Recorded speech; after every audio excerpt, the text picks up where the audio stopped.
నమస్తే, welcome to Leo prime time debate. ఎట్టకేలకు చట్టం తన పని తను చేసుకుంటూ వెళ్ళిపోయింది. గతంలో వైసీపీ హయాంలో ఉండగా అనంతబాబు ఎమ్మెల్సీ తన సొంత డ్రైవర్ వీరి సుబ్రహ్మణ్యం హత్య కావచ్చు, దాని తర్వాత జరిగినటువంటి పరిణామాలు కావచ్చు, మొత్తానికి అరెస్ట్ అయితే అయిపోయాడు.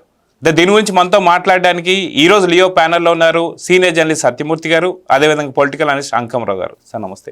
నమస్కారం అండి. నమస్తే సార్. నమస్తే. సత్యమూర్తి గారు, వాస్తవానికి హత్య చేయడం ఒక నేరం, హత్యలో సతీ సమేతంగా పాల్గొనడం మరో నేరం, దాని తర్వాత పోలీసుల్ని ఉపయోగించుకోవడం ఇంకొక నేరం, దాంతో ఇంత కాలయాపన జరగడం కూడా వాళ్ళు చాలా వరకు ఎలా అంచిపెట్టాలని చెప్పి చూస్తున్నారు, అది వేరు.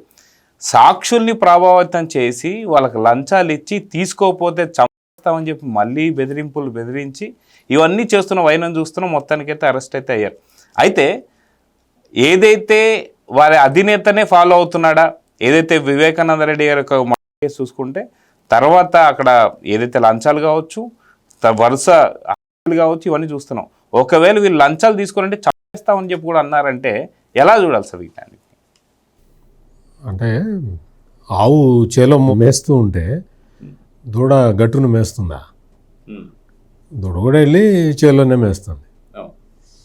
మరి జగన్మోహన్ రెడ్డి మరి ఆయన రకరకాల కార్యక్రమాలు చేస్తూ ఉంటాడు ఇటువంటివి. మరి ఆయన పార్టీలో ఉన్న వాళ్ళందరూ కూడా ఇటువంటి కార్యక్రమాలే చేస్తారు కదా. ఇక్కడ మనం ముఖ్యంగా గమనించాల్సిన విషయం ఏంటంటే, మీరు క్వశ్చన్ అడిగే సమయంలో మీరు ప్రస్తావించిన విషయాలన్నీ జగన్మోహన్ రెడ్డి ముఖ్యమంత్రిగా ఉన్నప్పుడు జరిగినవే. ఇప్పుడు జరిగింది ఏంటి అంటే సాక్షుల్ని ప్రభావితం చేయటం, సాక్షులకి లంచం ఇవ్వటం, లేకపోతే తీసుకుపోతానంటాం, ఇవన్నీ కార్యక్రమాలు ఇప్పుడు జరిగినాయి. వీళ్ళు ఈ వైసీపీ నాయకులకి కొంచెం ఆంధ్రజ్యోతి రాధాకృష్ణ రాసినట్టు బుర్రలో కొంచెం గుజ్జు తక్కువ ఉంది. సరిగ్గా ఇటువంటి పని చేసే కదా వల్లభనేని వంశీ అరెస్ట్ అయ్యాడు. వల్లభనేని వంశీ తెలుగుదేశం పార్టీ కార్యాలయం మీద దాడి చేశాడు. అందులో 105వ నిందితుడు. ఆ కేసులో అతన్ని అరెస్ట్ చేయరు, పెట్టరు. 105 నిందితులు ఏడపోతారు, పోలీసులు పోరు.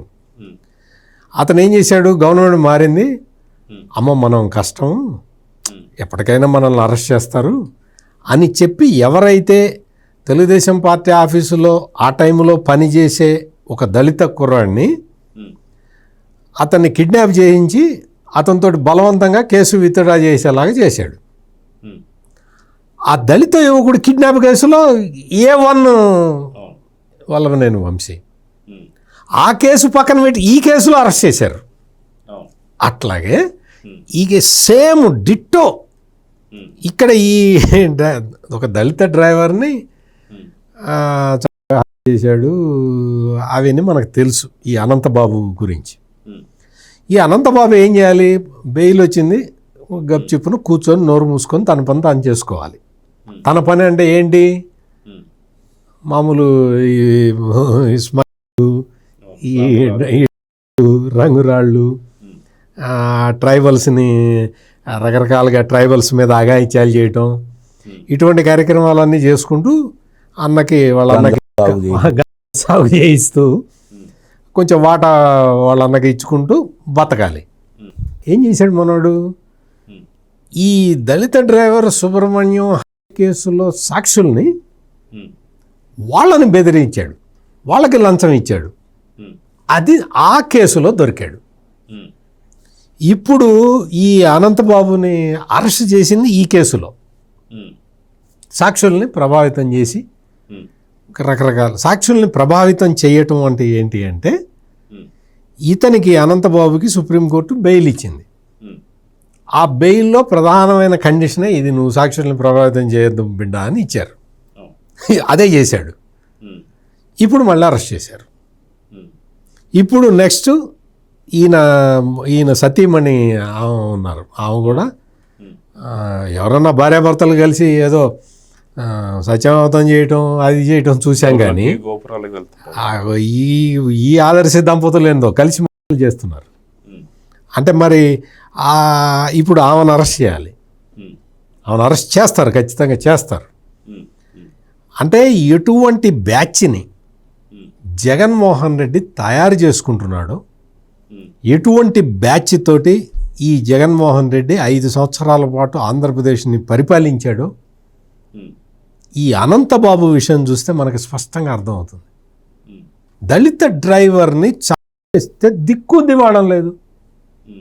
మొత్తం చాలా ఆంధ్రప్రదేశ్లో చాలా దళిత సంఘాలు ఉన్నాయి, చాలా ఈ క్రిస్టియన్ ముసుగులో ఉండే సంఘాలు చాలా ఉన్నాయి. వాళ్ళందరూ గోల పెడతారు, పెద్ద చిన్న చిన్న విషయాలకు కూడా పెద్ద గోల పెడతారు. మరి దళిత డ్రైవరు సుబ్రహ్మణ్యాన్ని చంపేసి తీసుకొచ్చి వాళ్ళ ఆవిడికి ఇచ్చి తీసుకో ఆయన అని చెప్పినవాడి మీద ఈ దళిత సంఘాలు కానీ, ఈ క్రైస్తవ సంఘాలు కానీ, ఈ జీవి హర్షకుమార్ లాంటి అపర మేధావులు, మాజీ ఎంపీ జీవి హర్షకుమార్ అని ఉన్నాడు, ఇటువంటి మేధావులందరూ మరి ఆ రోజున ఎందుకు మాట్లాడలేదు? పోనీ ఈ రోజునన్నా మాట్లాడతారా? ఈ రోజు కూడా మాట్లాడరు. అంటే జగన్మోహన్ రెడ్డి దళితుల్ని ఊచ కోతకు వస్తే చూసి సంతోషించే బ్యాచ్ ఇదంతా. కానీ మరి కూటమి ప్రభుత్వం అట్లా ఉండదు కదా. దళితుల్ని దళితుల జోలికి ఎవరన్నా వస్తే ఊరుకోరు కదా. అదే ఇప్పుడు జరిగింది. అంకమరావు గారు, వాస్తవానికి ఈ యొక్క సాక్షుల్ని ప్రభావితం చేయడం అనేది జగన్మోహన్ రెడ్డి హయాం నుంచి జరుగుతూ వస్తుంది. గతంలో పరిటాల రవి గారి కేసు కావచ్చు, ఆ తర్వాత గొలుసుకట్టు మర్డర్లు కావచ్చు, దాని తర్వాత వివేకానంద రెడ్డి గారి కేసు కావచ్చు, దాని తర్వాత గొలుసుకట్టు మర్డర్లు కావచ్చు, ఆఖరికి సొంత కుటుంబ సభ్యుల్ని కూడా చేసుకున్నటువంటి ప్రయత్నాలు, ఏదైతే ఈసీ గంగిరెడ్డి గారు కావచ్చు, భారతిరెడ్డి గారి తండ్రి అభిషేక్ రెడ్డి వాళ్ళకి సంబంధించినటువంటి కజిన్, వీళ్ళందరిది కూడా జరుగుతూ వస్తూ అక్కడ కూడా సేమ్ ఇదే విధంగా డబ్బులు కావచ్చు ఇవన్నీ కూడా చూసాం. దస్తగిరి ఎట్లాంటి స్టేట్మెంట్ ఇచ్చాడు అనేది సేమ్ ఇప్పుడు కూడా ఇదే విధంగా జరుగుతూ వస్తుంది. సో కూటమి ప్రభుత్వం వచ్చిన తర్వాత ఇలాంటివన్నీ అలుసుగా తీసుకోరు కాబట్టి కరెక్ట్ అయినట్టు నిఘా వేశారు, పట్టేసుకున్నారు. కానీ గతంలో వివేకానంద రెడ్డి గారి కేసు అయితే ఇప్పటిదాకా తేలకుండా ఆపేశారు జగన్మోహన్ రెడ్డి. సో కూటమి ప్రభుత్వానికి వైసీపీకి ఉన్నటువంటి ఒక తేడా ఏంటంటే ఇదే అని చెప్పుకోవచ్చా? కూటమి ప్రభుత్వానికి వైసీపీకి అసలు మనం దాని గురించి పోల్చడం అంటే కూటమి ప్రభుత్వం కాదు, చంద్రబాబు నాయుడు గారికి అవమానం చేసినట్టే. ఇక్కడ ప్రభుత్వాల గురించి కాదు, వ్యక్తుల గురించి. ఇప్పుడు చంద్రబాబు నాయుడు గారిని చూసుకుంటా ఉంటే, ఆయన ముఖ్యమంత్రిగా చేస్తున్నటువంటి 4వ పర్యాయం చూసుకుంటా ఉంటే, సొంత పార్టీ వాళ్ళనైనా సరే తప్పులు చేస్తే ఏ విధంగా ఆయన ట్రీట్ చేసేవాడో మనందరికీ తెలుసు. కొత్తగా దాని గురించి మనం మాట్లాడుకోవాల్సిన అవసరం లేదు. ఇక్కడ ఈ అనంతబాబు, ఇతనికి సంబంధించి వీళ్ళ సతీమణి, వీళ్ళిద్దరూ ఇప్పుడు ఏదైతే ఆ రోజు అక్కడ జిల్లా పోలీస్ అధికారి సత్యమూర్తి గారు, ఆ రోజు జిల్లా పోలీస్ అధికారి ప్రెస్ మీట్లో ఏ విధంగా చెప్పాడో మనందరికి బాగా గుర్తు. అనంతబాబు గారు ఆయన్ని గౌరవిస్తూ సంబోధిస్తూ, అనంతబాబు గారు అనుమతిస్తే అరెస్ట్ చేశాడు ఆయన. అరెస్ట్ చేశారు. ఒక మర్డర్ చేసిన వాడు మర్డర్ చేయలా, ఆయన నెడితే పొరపాటు కింద పడి చనిపోయాడు. అదే చెబుతున్నా, ఒక మర్డర్ చేసిన వాడు పర్మిషన్ ఇస్తే పోలీసులు అరెస్ట్ చేశారు. ఆ రోజు పరిస్థితి అది. ఇప్పుడు అంకమరావు గారు చెప్తున్నట్టు తోస్తే పడితే గాయం అనేది ఒక చోట తెలియదు, కానీ అంతర్గతంగా 33 గాయాలు జరిగాయంటే అది ఎలా దోసాడు మరి? అంటే దొర్లి చనిపోయాడు. తొయ్యంగల్లోనే దొర్లి చనిపోయాడు అనమాట. అందువల్ల దొరికినప్పుడల్లా ఒక గాయం అయింది. అంటే 33 సార్లు దొరికితే కానీ అతను అది ఆ రోజు ఉన్న ఎస్పీ వెర్షన్. తర్వాత దానికి సంబంధించినంత వరకు చూసుకున్నా కూడా మామూలుగా ఇక్కడ ఈ ప్రదేశంలో ఏదన్నా మర్డర్ జరిగిందనుకోండి, ఈ మర్డర్ జరిగినప్పుడు ఈ ప్రదేశంలో జరిగితే దీనికి సంబంధించినవన్నీ సేకరించేసి ల్యాబ్ పంపిస్తారు కదా పరీక్ష కోసం అని చెప్పని. లేదు ఇక్కడ ఏదన్నా జరిగిందనుకోండి, తీసుకెళ్ళి హుస్సేన్ నగర్లో దాన్ని చూపించరుగా. అట్లా వాళ్ళు 13 చోట్ల దీనికి సంబంధించినవి ఉంటే అవన్నీ మసిపూసి మారేడుగా చేసేటట్టుగా సరిగ్గా నివేదిక కూడా పంపించకుండా, పరీక్ష కూడా పంపించకుండా ఇతను తప్పించాలని ప్రయత్నం చేశారు. మే 19, 2022 సంవత్సరం నాడు జరిగింది వీధి సుబ్రహ్మణ్యం. మామూలుగా అతని గురించి మనం కనుక చూసిన వాళ్ళందరూ చెప్పేది ఏంటంటే చాలా బలంగా ఉంటాడు, అతను చాలి అంటే 3-4 కావాలి, ఒకళ్ళిద్దరు వల్ల కూడా కాదు, అంతటి బలమైన వ్యక్తి అని అన్నారు. అంత బలమైన వ్యక్తి అనంతబాబు ఇప్పుడు వాళ్ళ భార్య కూడా ఉందని చెప్పని వస్తున్న సందర్భంగా వీళ్ళిద్దరు కాకుండా ఒక 3 ఉంటే కానీ పోయాడు అతను. అసలు వాళ్ళు ఎవరు, నిదానంగా ఇవన్నీ బయటికి రావాలి. మీరు 2 ఉదాహరణ చేశారు, పరిటాల రవి, వివేకానంద రెడ్డి గారి, ఈ 2ని మీరు ఉదాంతం తీసుకుంటూ వచ్చారు. సాక్షులే కాదు, కారు డ్రైవర్ కూడా చనిపోయాడు. అవును, నారాయణ యాదవ్. అంటే అనుమానాస్పదంగా ఇప్పుడు ఈసీ గంగిరెడ్డి, భారతిరెడ్డి వాళ్ళ తండ్రి, వైద్యుడు, ఆ రోజు వివేకానంద రెడ్డి గారికి బ్యాండేజ్ చేసింది కావచ్చు. వివేకానంద రెడ్డి గారికి బ్యాండేజ్ అంటే ఆయనకి ఏదో చికిత్స చేసినట్టు అనుకుంటారు. చనిపోయిన శవానికి ఆయన చేసిన దాంట్లో మొత్తం ఆయన వాళ్ళ హాస్పిటల్కి సంబంధించిన వాళ్ళే. ఆ రోజు ఆ విజువల్ చూసిన వాళ్ళు ఇప్పటికీ చెప్తూ ఉంటారు, ఆయన బయటకు వస్తూ తలకెట్ట కొట్టుకుంటూ వచ్చాడంట.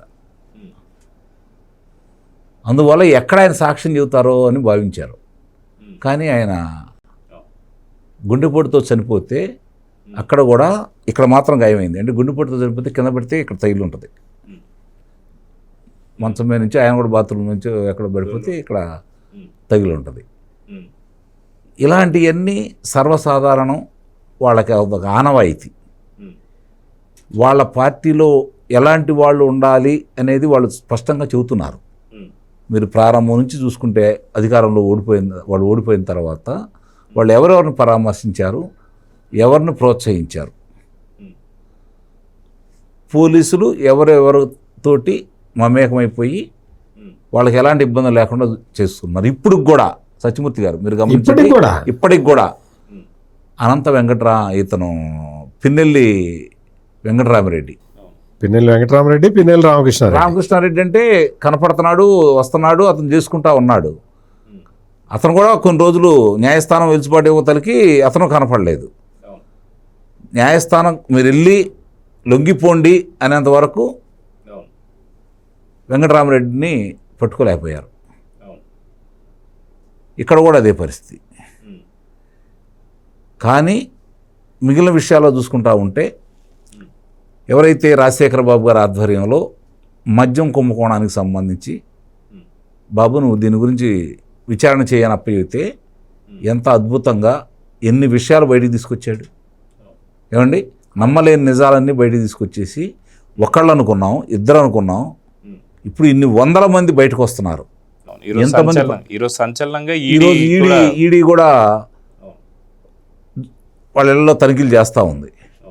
అంటే ఇక్కడ ఏది చేసినా నేరమయమైనటువంటి వాళ్ళు, నేరాలు చేసేవాళ్ళు నేరస్తులే కాకుండా హంతకులకి ప్రథమ తాంబూలం ఇవ్వబడును.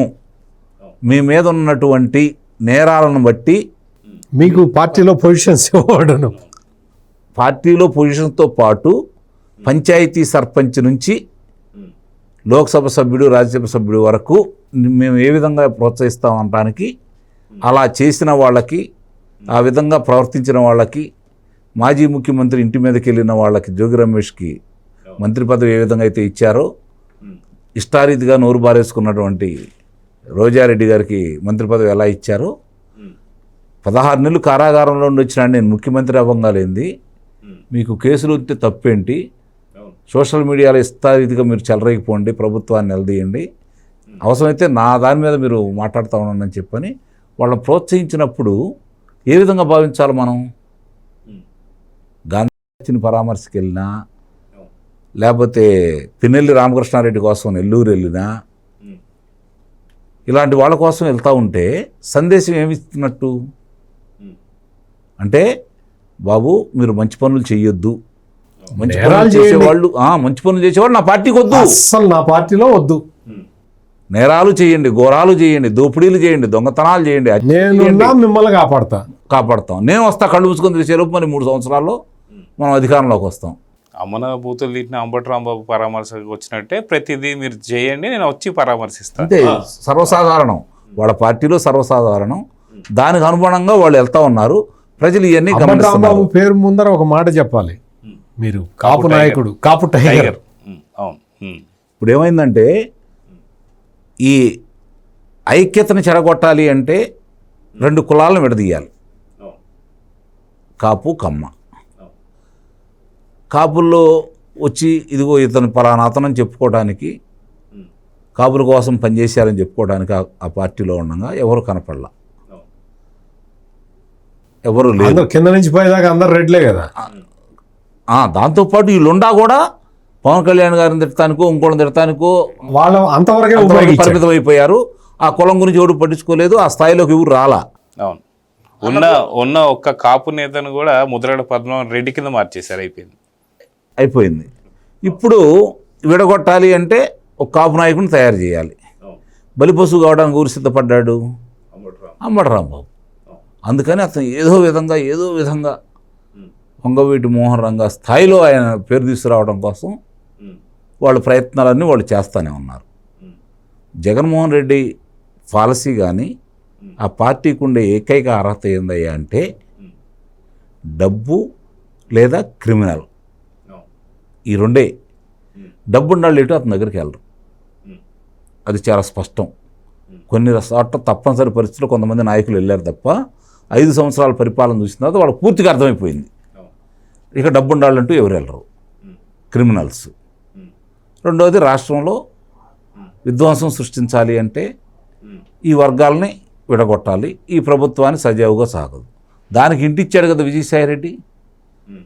నువ్వు పాదయాత్ర చేయి, పొర్లు దండాలు చేయి, తలకిందులుగా తపస్సు చేయి, వాళ్ళిద్దరూ కలిసి ఉన్నంత వరకు అధికారం అనేది కల్లా అని చెప్పాడు కదా. కాబట్టి ఆ క్రమంలో భాగంగా ఈరోజు ముందుకు తీసుకుని వెళ్తున్నారు వాళ్ళకి. అందుకే నేను అంది, తెలుగుదేశం పార్టీకి వైఎస్ఆర్సీపీ పార్టీకి 2 ప్రభుత్వాలుగా, తెలుగుదేశం పార్టీ ప్రభుత్వం గురించి మాట్లాడుకుందాం మనం. వైఎస్ఆర్సీపీ పార్టీ పరిపాలించిన 5 సంవత్సరాలు అది ప్రభుత్వాన్ని నడపలా. ఒక ఫ్యాక్షన్ లీడరు తనకేం కావాలో అది చేసుకోవడం కోసం, లబ్ధి పొందటం కోసం ఉద్యోగస్తుల్ని, అధికారుల్ని, తనతో పాటు వాళ్ళను కూడా ఇరికించేసి, కొన్ని చోట్లయితే అతనికి సంబంధం లేకుండా అధికారులు మాత్రం ఇరుక్కునేటట్టుగా. ఇప్పుడు సత్యమూర్తి గారు ఫలానా వ్యక్తి ఫలానా మోసం చేశాడు అని అంటే ఆధారాలు లేకుండా చేస్తే నమ్మరు కదా. కానీ చెక్కు దొంగ సంతకం చేశాడనో, అనుమతులు లేకుండా ఏమీ పరిశీలించకుండా డబ్బులు చెల్లించాడనో అంటే బలైపోయేది ఎవరు? అధికారే కదా. ఇక్కడ కూడా అదే పరిస్థితి. కాబట్టి అధికారులను అందరినీ అలా ఇరికించాడు. కాబట్టి వాళ్ళను వాళ్ళు రక్షించుకోవడం కోసమైనా ఈ ప్రభుత్వాన్ని సహకరించకూడదనే విధంగా వాళ్ళని తయారు చేస్తున్నారు. ఇది గమనించుకోవాలి.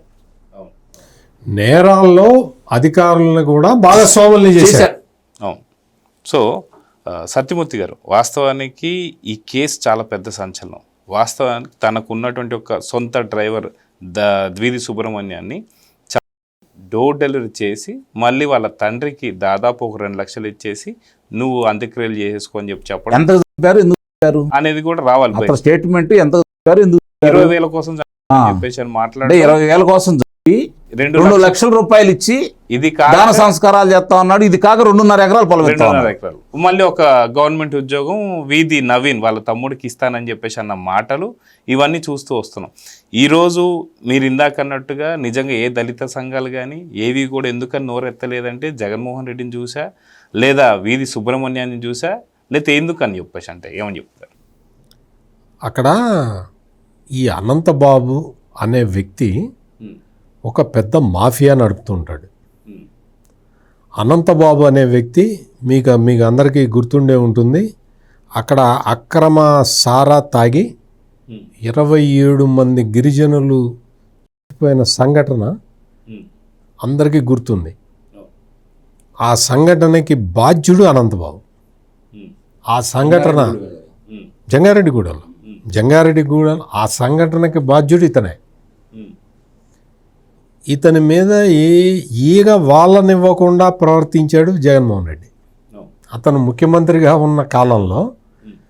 అంటే ఎందుకు అంటే ఈ అనంతబాబు అనే వ్యక్తి ఎంత కిరాతకంగా అక్కడ పనిచేసేవాడు, ట్రైబల్స్ని ఏ విధంగా వాడుకునేవాడు, ట్రైబల్స్ తోటి వాళ్ళని బ్లాక్మెయిల్ చేసి వాళ్ళ మీద అధికారం చెలాయించి ఎటువంటి పనులు చేయించేవాడు, ఎటువంటి మాఫియా నడిపేవాడు అనేది ఆ ఏరియాలో ఉన్న పోలీసులందరికీ తెలుసు. కానీ 5 సంవత్సరాల పాటు పోలీసులందరూ వీలైతే కళ్ళు మూసుకున్నారు, వీలు కాకపోతే అనంతబాబుకి సహకరించారు. కళ్ళు మూసుకోవటం సహకరించారు. అంటే వీడు పోలీసు వాడు కళ్ళు మూసుకుంటే వాడి పని ఆడు చేసుకుంటాడు కదా. వీలైతే కళ్ళు మూసారు, లేకపోతే సహకరించారు. కాదు సార్, అరెస్ట్ అయ్యి బయటికి వచ్చిన తర్వాత ఏదైతే అనంతబాబు ఎమ్మెల్సీ పుట్టినరోజు సందర్భంగా కేకులు కట్ చేయడం, పోలీసు వాళ్ళు వచ్చి సేవలు కప్పడం, ఇవన్నీ కూడా అన్నీ అంతే. ఏంటి అంటే ముఖ్యమంత్రి ఆదేశాలు, వాడు నా మనిషి, వాడు మాఫియా నడిపినా ఏం నడిపినా వాడు నా మనిషి, సింపుల్. పైన ఆఫీసర్లు ఎవరెవరు ఉండేవాళ్ళు, పివి సునీల్ కుమారు, పిఎస్ఆర్ ఆంజనేయులు, వీళ్ళే కదా ఉన్నది అక్కడ. వాళ్ళు చెప్తారు, అనంతబాబు సారు చాలా గొప్పోడు అని చెప్పారు అనుకో, కింద పోలీసుడు ఏం చేస్తాడు, దండం పెట్టక ఏం చేస్తాడు. అది జరిగింది అక్కడ. ఈ అవకాశాన్ని ఉపయోగించుకొని అనంతబాబు ఏం చేశాడు అంటే ఈ సిఐ రవికుమార్ లాంటి వాళ్ళందరూ ఇప్పటికీ వాళ్ళ గవర్నమెంట్ పోయి కూటమి గవర్నమెంట్ వచ్చిన తర్వాత కూడా ఇంకా ఒక సిఐ ఆ రవికుమార్ అనేవాడు ఒక్కడు దొరికాడు. ఇంకా చాలామంది ఉన్నారు ఎటువంటి వాళ్ళు. మాచర్ల పిన్నెల్లి రామకృష్ణారెడ్డి గురించి ఇందాక అంకమరావు గారు చెప్తూ ఉన్నారు. ఇప్పటికీ మాచర్లలో ఇంకా పిన్నెల్లి రామకృష్ణారెడ్డికి సంబంధించిన పోలీసులు ఉన్నారు. పరిపాలన అతనే చేస్తున్నాడు. అంటే ఇటువంటి ప్యాకెట్లు చాలా ఉన్నాయి. అంటే పోలీసులు ఇంకా నేను ఇంతకు ముందర కూడా మీ డిబేట్లో నేను 2-3 సార్లు చెప్పా, పోలీసులకి విజ్ఞప్తి చేశా. ఎప్పుడైతే పిన్నెల్లి రామకృష్ణారెడ్డి విషయంలో సుప్రీంకోర్టు తప్పు పట్టిందో, మాచర్ల పోలీసులు కేసు డైరీ తీసుకెళ్ళి ఆయనకి ఇచ్చినప్పుడు సుప్రీంకోర్టు తప్పు పట్టిందో అప్పుడు నేను చెప్పా, క్లియర్ కట్గా చెప్పా. మళ్ళీ ఇంకొకసారి చెప్తా పోలీసులందరికీ అర్థం కావటానికి. మీలో ఉన్న బ్లాక్ షీప్ని మీరు పట్టుకోకపోతే, మీరు చట్టానికి పట్టివ్వకపోతే, మీరు వాడిని చట్టం దగ్గర లొంగిపోయేలాగా చెయ్యకపోతే, మీరు అతన్ని ఇంకా కాపాడే ప్రయత్నం చేస్తే ఏదో మీ కొలీగ్ కదా అని రాష్ట్రంలో శాంతి భద్రతలకి విఘాతం కలుగుతుంది. మీకు జీతాలు ఇచ్చేది శాంతి భద్రతలు కాపాడటానికి.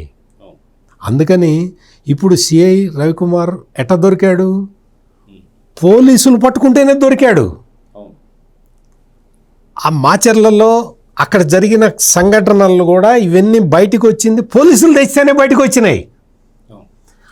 అందుకని రాష్ట్ర వ్యాప్తంగా పోలీసులందరూ కూడా ఈ మాఫియా నడిపే వైసీపీ నాయకులతోటి ఏ పోలీసులు అంటగాగుతున్నారో ఒక కంట కనిపెట్టి వాళ్ళని ఎక్స్పోజ్ చేసి వాళ్ళని బయటికి తీసుకురావాల్సిన అవసరం ఉంది. పోలీసులకి మెయిన్గా అవసరం ఉంది. సొసైటీలో కట్టుబాట్లను కాపాడటానికి పోలీసులు తమలో ఉన్న బ్లాక్ షీప్ని వాళ్లే బయటికి తీసుకురావాల్సిన పరిస్థితి ఉన్నది. ఈ రోజున ఆ సిఐ అనేవాడు కాకినాడ సబర్బ్లో ఉండే సర్పవరం పోలీస్ స్టేషన్లో సిఐ రవికుమారు అనంతబాబుకి గవర్నమెంట్ మారిన తర్వాత కూడా సహాయం చేస్తున్నాడు అంటే అర్థం ఏంటి? అనంతబాబు వైఫ్ని కాపాడుతున్నాడు అంటే అర్థం ఏంటి? అతను పోలీసా? అతన్ని సిఐ రవికుమార్ అని మనం సంబోధించాలా? ఏమని సంబోధించాలి? మాఫియాకి సపోర్ట్ చేసే ఒక క్రిమినల్ అనాలా వద్దా? పోలీసులు ఆలోచించండి, మిగిలిన పోలీసులందరూ ఆలోచించండి. ఇటువంటి వాళ్ళని వెతికి మీరే పట్టించండి. చక్కగా అన్ని సంస్థలు అన్ని వ్యవస్థలు చక్కగా పనిచేస్తూ ఉన్నాయి. అందుకని మీరే పట్టించండి. పట్టిస్తే ఆంధ్రప్రదేశ్ పోలీస్ మోరల్స్ పెరుగుతాయి, శాంతి భద్రతలు కంట్రోల్లో ఉంటాయి. అనంతబాబు స్టోరీ ఇది ఎండ్ కాదు, ఇది ఆరంభం మాత్రమే. అతనికి ఈ కేసుకి సంబంధించి, సాక్షుల్ని బెదిరించే కేసుకు సంబంధించి ఇప్పటికే పోలీసుల దగ్గర తగిన సాక్ష్యాలు ఆధారాలు అన్నీ ఉన్నాయి. మెయిన్ కేసుకు సంబంధించి కూడా అతని భార్యకి కఠినమైన శిక్ష పడే వరకు పోలీసులు అంకిత భావంతో పనిచేయాలనేది నా రిక్వెస్ట్. అంకమరావు గారు, ఇందాక మనం మాట్లాడుతున్నట్టు ఎందుకు చంపాడు, ఎంతకు చంపాడు అనే దానిపైన మనం మాట్లాడుకున్నాం. అయితే వాస్తవానికి 20,000 కోసం నా గతంలో ఇచ్చేది ఉంది, అందుకని చంపానని చెప్పి మీరు ఇందాక అన్నట్టు 2 లక్షలు లేదా 2.5 ఎకరాలు ఇవన్నీ తీసి పక్కన పెడితే, వాస్తవానికి గతంలో హత్య గాయించాడు అన్నప్పుడు వీధి సుబ్రహ్మణ్యం ఒక్కడే వెళ్ళి డోర్ డెలివరీ చేశాడు. అందరూ కూడా వీధి సుబ్రహ్మణ్యం ఏదైతే ఉందో ఆయన డోర్ డెలివరీ చేసిన తర్వాత అనంతబాబు ఒక్కడే చంపాడని చెప్పి అనుకున్నారు. 2 ఏళ్ల తర్వాత లేదు, వాళ్ళ భార్య అనంత లక్ష్మీ దుర్గా గారు కూడా ఉన్నారన్న సంగతి తెలిసింది. కానీ ఇప్పటికీ కూడా సాక్షుల్ని ప్రభావితం చేస్తున్నట్టు ఇంకా ఎవరో ఉన్నారు అనే అనుమానాలు అయితే వస్తున్నాయి. ఇంకా ఏదో జరిగింది, ఇంకా దీని వెనక ఇంకా చాలా పెద్ద కథ ఉందని అయితే అర్థమవుతుంది. ఇవన్నీ ఎప్పుడు బయటపడతాయి అంటారు? ఇప్పుడు ఇక్కడ వీధి సుబ్రహ్మణ్యాన్ని చంపడానికి కారణం 20,000 అయితే కాదు. ముందు ఇది గుర్తించండి, 20,000 అంశం కాదు. సహజంగానే నాకు తెలిసినంత వరకు ఇలాంటి వాళ్ళందరికీ అతని డ్రైవర్లు చాలా ప్రాణంగా ఉంటారు. ఇలాంటి వ్యక్తులు అలాంటి నమ్మకస్తులనే పెట్టుకుంటారు. ఆ నమ్మకస్తుడు కాకుండా అతను బయటికి వెళ్ళాడు, ఇతను కాదని బయటికి వెళ్ళాడు. ఇతను గుట్టుముట్లన్నీ అతనికి చాలా తెలుసు. తర్వాత అతను బయటికి వెళ్ళాడా, వీళ్ళు పంపించారా, పంపిస్తే ఏ కారణం చేత పంపించారు, ఆ విషయం కూడా తేలితే తప్ప చాలా విషయాలు మొత్తం బయటకు వస్తాయి. రెండవది, ఒకటని చెప్తే మనం పలానా దానికోసం మనం అనుకోవచ్చు. ఇందాక సత్యమూర్తి గారు చెప్పారు కదా, పండిస్తాడు, వ్యాపారం చేపిస్తూ ఉంటాడు, మార్గద్రవ్యాలు తెప్పిస్తాడు, మార్గద్రవ్యాలు పంపిస్తూ ఉంటాడు. ఆ గిరిజనులందరికీ అధిక వడ్డీలు ఇచ్చేసి వాళ్ళకి అతని చక్రబంధం నుంచి బయటకు వెళ్ళనీయకుండా అతనికి ఏం కావాలో ఆ పనులు చేయించుకుంటూ ఉంటాడు. రెండవది, అరాచకం చేస్తాడు, దాని నుంచి భయపడతారు. ఇప్పుడు మనకు తెలిసిన ఇది ఒకటే, ప్రపంచానికి తెలిసింది వచ్చి ఇది ఒకటే. కలిసి వీధి సుబ్రహ్మణ్యానికి ఇంకా ఇలాంటివి ఎన్నో తెలుసు కాబట్టి అవి బయటికి రాకుండా కోసమే జరిగి ఉంటాయి. 18 గంటల సేపు అతను చిత్రహింసలు గురి చేసి అతన్ని చంపి 3 అపార్ట్మెంట్లు, ఒక అపార్ట్మెంట్కి ఎదురెదురు ఉన్న అపార్ట్మెంట్లో ఈరోజు గూగుల్ టేక్అవుట్ ద్వారా సేకరించిన దాని ప్రకారం 18 గంటల్లో 4 సార్లు వాళ్ళ సతీమణి వెళ్ళొచ్చింది అక్కడికి. ఎందుకు జరిగింది, ఉండాల్సిన పరిస్థితి ఎందుకు వచ్చింది? బట్టలు కూడా మార్చారండి సార్, 4 సార్లు ఆమె వేసుకున్న దుస్తులు మార్చారని చెప్పి కూడా మనకి ఇప్పుడు దీని ద్వారా తెలుస్తూ ఉంది. ఎందుకు జరిగింది ఇలా, ఏం అవసరం వచ్చింది అంటే ఇప్పుడు ఇంకా అనుమానాలు పెరుగుతూ ఉన్నాయి. ఇంకెన్ని విషయాలు బయటికి రాబోతున్నాయో, ఒకవేళ ఇతను బయట పెడతాడని బెదిరించాడా, లేకపోతే ఇంక వేరే కారణాలతోటి, అంటే అతను దందాలన్నీ తెలుసు కాబట్టి అతను ఏమేం చేస్తాడో క్షుణ్ణంగా అతను పరిశీలించాడు కాబట్టి అతన్ని ఆ రోజు విధానం అతి క్రూరంగా అన్ని గంటల సేపు చిత్రహింసలకు గురి చేసి చంపారు. అంటే వాళ్ళ మనసుల్లో ఇతని మీద ఎంత కోపం ఉందో కూడా దీన్ని బట్టి అర్థం చేసుకోవాలి. యాదృచ్ఛికంగా జరిగింది కాదు, మాట పెరిగి చెప్పింది కాదు, కావాలని తీసుకెళ్ళి చంపారు. ఒక్కడి వల్ల అయ్యే పని కాదు, భార్యాభర్తల వల్ల, ఇద్దరి వల్ల కూడా అయ్యే పని కాదు. ఇంకెంతమంది ఉంటారు, చాలామంది ఉంటారు ఈ లెక్కన. అయితే శరీరం పైన కూడా గోర్లకు సంబంధించి గుర్తులు కూడా ఉన్నాయని, మహిళ కూడా దీంట్లో పాల్గొనిందని చెప్పి అయితే అంటున్నారు. సో ఆవిడ ఎందుకు ఇన్వాల్వ్ అయింది అనేది ఇప్పుడు అర్థం కానటువంటి ప్రశ్న. ఎందుకు అంటే సాధారణంగా గుళ్ళు గోపురాల కంటే సతీ వాళ్ళతో తీసుకెళ్తారు, కానీ ఇలాంటి వాటికి ఎందుకు వచ్చారంటే దానికి మరి లోతుగా మనం వెళ్తే మరి ఒక మహిళ గురించి మనం మాట్లాడకూడదు కాబట్టి ఆమె పాత్ర ఉందని నిర్ధారణ అవుతుంది కాబట్టి పలు రకాలుగా ఆలోచించుకుంటారు. అందుట్లో అనుమానం ఏముంది? అందుట్లో ఏదో కారణం అయితే అయ్యి ఉండొచ్చు. హత్య చేసిన తర్వాత ఖచ్చితంగా ఆలోచిస్తారు ఎవరైనా సరే. ఇందాక మీరు ఒక మాట అడిగారు, హత్య చేసిన తర్వాత మిగిలిన వాళ్ళు ఎలా బెదిరిస్తారని. ఒక చేసింది 100 చేసేయండి, శిక్ష ఒకటేగా. ఒక చేసినట్టు 100 హత్యలు చేయడానికి పెద్ద విశేషమే ఉంది. చేసినా ఒకటే చిన్న హత్యలు చేసినా ఒకటే కదా శిక్ష. రెండోది అతని మాట సాగుతుంది. 10 సార్లు ఉరిశిక్ష వేసిన 10 కేసుల్లో చనిపోయేది ఒకసారేగా. చనిపోయేది ఒకసారి. చనిపోయేది ఒకసారే కదా. కాబట్టి అతనికి చాలా ధైర్యం, ఈ ప్రాంతంలో నన్ను ఏం చేయలేరు. ఆ రోజు సవాలు విసిరాడు కదా, నన్ను కాదని సభ పెట్టే మగాడు ఉన్నాడని కూడా మాట్లాడాడు. నన్ను కాదని ఇక్కడ గెలిచేవాళ్ళు ఉండారా అన్నాడు. ప్రజలు చూపించారు. చిటికలు లేపేస్తాను కూడా తర్వాత కూడా అన్నారు. ఇప్పుడు ప్రజలతో పెట్టుకుంటే ఏమైందో పెద్ద పెద్ద నియంతలే చూశారు. ఇలాంటి అనంతబాబులది ఏముంది? వాళ్ళు ఎన్నాళ్ళు ఎమ్మెల్యేని బెదిరించాడు, కూటమి ప్రభుత్వాన్ని బెదిరించాడు, మీరు ఎంతకాలం అధికారంలో ఉంటారో చూస్తా అన్నాడు. ఇప్పుడు ఇక్కడ కొన్ని విషయాలకి ఎలా ఉంటుంది అంటే, ఇది జరిగి ఇట్లా జరుగుతున్న తర్వాత ఈ పోలీసు అధికారులు సహకరిస్తున్నారు, వీళ్ళు లోకలాలు సహకరిస్తున్నారు, ఈ విధంగా మార్చారు. అతను బయటకు వచ్చిన తర్వాత బాజా భజంత్రులతోటి కోలాహలంగా గజారోహణం ఎక్కించుకొని ఆ విధంగా తీసుకెళ్ళి బాజా భజంత్రులతో తీసుకెళ్లారు. మీరు అన్నట్టు ఆయనకి కేకు కట్ చేయించేసి వాళ్ళందరూ శాలువాలు కప్పారు. ముఖ్యమంత్రి తన వాహనంలో ఎక్కించుకొని తిరిగాడు, సభల్లో పక్కన కూర్చోబెట్టుకున్నాడు. ఏం సందేశం? ఏం సందేశం అది? మా పార్టీ చేయండి, మేము కాపాడుకుంటాం. నేను ఈ విధంగా ప్రోత్సహిస్తున్నాను, ఇలాంటి వాళ్ళకి నేను ప్రోత్సహిస్తాను, మీరు ఎట్లానే చేయండి అనే కదా దాని అర్థం. కాబట్టి వాళ్ళు అలానే ఉంటారు. ఇంకొకటి ఏంటంటే అంకమరావు గారు, ఆ రోజున ఒక పోలీస్ ఆఫీసరు అబ్జెక్షన్ చెప్పాడు. అనంతబాబు సీఎం అంటే జగన్మోహన్ రెడ్డి సీఎంగా ఉన్నప్పుడు ఈ జగన్మోహన్ రెడ్డి కారులోకి ఎక్కటానికి అనంతబాబు వెళ్తూ ఉంటే ఒక police officer no he's a criminal, ఎక్కటానికి వీల్లేదు అంటే ఆ రోజున జగన్మోహన్ రెడ్డి ఏమన్నాడు అంటే హీజ్ మై మ్యాన్, ఎక్కనివ్వండి అన్నాడు.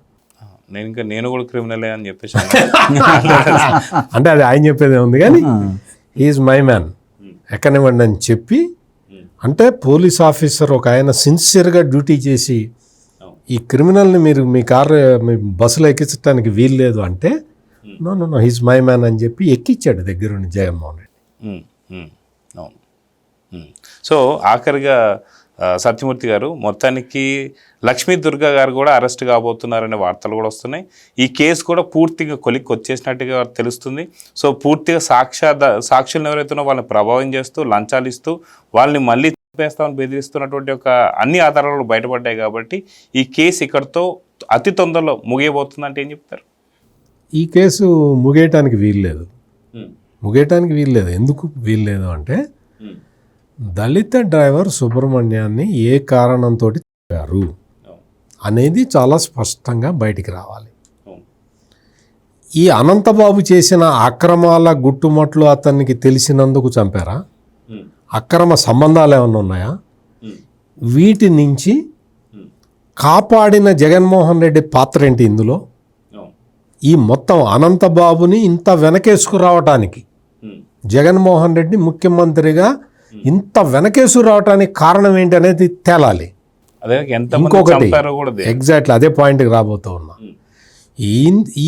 ఈ మొత్తం ఇందులో సాక్షులుగా ఉన్న వాళ్ళందరూ కూడా ఈ మర్డర్లో ఇన్వాల్వ్ అయి ఉన్న వాళ్ళల్లో కూడా కొంతమంది మాజీ మంత్రి కన్నబాబు మనుషులు అనేది చాలా స్పష్టంగా ఈ రోజున వెల్లడవుతున్నది. ఈ మర్డర్లో కన్నబాబు పాత్ర ఏంటి అనేది కూడా తేలాలి. ఈ విషయాలన్నీ ఖచ్చితంగా బయటికి రావాలి. ఇవన్నీ వస్తేనే డ్రైవర్ సుబ్రహ్మణ్యం హత్య కేసుకి ఒక ముగింపు అనేది దొరుకుతుంది. అంతే తప్ప ఈ అనంతబాబు ఒక్కడిని లేకపోతే అనంతబాబు భార్యను తీసుకెళ్ళి అరెస్ట్ చేయటం వల్ల ఈ సమస్య సాల్వ్ అయినట్టు కాదు. ఈ జగన్మోహన్ రెడ్డి ఎందుకు ఇతన్ని కాపాడాడు, ఇన్నిసార్లు అనంతబాబుని ఎందుకు కాపాడాడు అనేది బయటికి రావాలి. ఈ మనుషులందరూ కూడా ఈ మనుషులందరినీ కూడా సమకూర్చిన వ్యక్తి కన్నబాబు అనేది ఇప్పుడు తాజాగా వస్తున్న ఒక లేటెస్ట్ ఇన్ఫర్మేషన్. కాబట్టి ఈ కన్నబాబు మనుషులు ఇందులో ఎందుకు ఇన్వాల్వ్ అయి ఉన్నారు, కన్నబాబుకి ఏంటి సంబంధం అనే విషయాలు, ఇటువంటివన్నీ చాలా కీలకమైన విషయాలు. నాకైతే కాన్ఫిడెన్స్ ఉంది, ఆంధ్రప్రదేశ్ పోలీసులు చాలా జూబిలియంట్గా పనిచేస్తూ ఉన్నారు కూటమి ప్రభుత్వం హయాంలో. వాళ్ళు ఈ విషయాలన్నీ ఖచ్చితంగా బయటికి తెస్తారని నేనైతే నమ్ముతున్నాను. వాళ్ళు తేవాలి కూడా.